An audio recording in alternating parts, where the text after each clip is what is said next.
കഴിഞ്ഞ മാസം ശസ്ത്രക്രിയയ്ക്ക് വിധേയരായ 13 രോഗികൾക്ക് അണുബാധയേറ്റെന്ന് ആശുപത്രി സൂപ്രണ്ട് തന്നെ സ്ഥിരീകരിച്ചു. ഇതിന്റെ കാരണം അന്വേഷിക്കുകയാണെന്നാണ് അദ്ദേഹം പറഞ്ഞത്. കാരണം മറ്റെങ്ങും തിരക്കേണ്ടെന്ന് ഈ ദൃശ്യങ്ങൾ തന്നെ തെളിയിക്കും.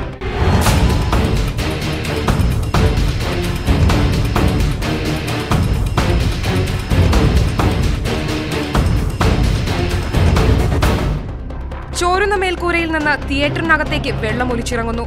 വെള്ളമിറങ്ങിയത് മൂലം എയർ കണ്ടീഷനോ സ്വിച്ചുകളോ പ്രവർത്തിക്കുന്നുമില്ല. ഇവയിൽ തുടരുതെന്ന് എഴുതി വച്ചിട്ടുമുണ്ട്.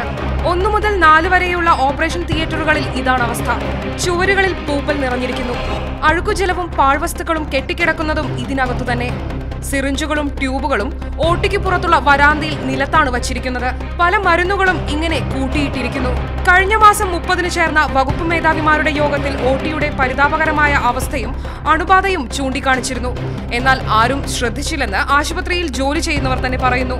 ചിലരുടെ അലംഭാവം, അതിന് ജീവന്റെ വില നൽകേണ്ടി വരുന്നത് സാധാരണക്കാരായ രോഗികളാണ്.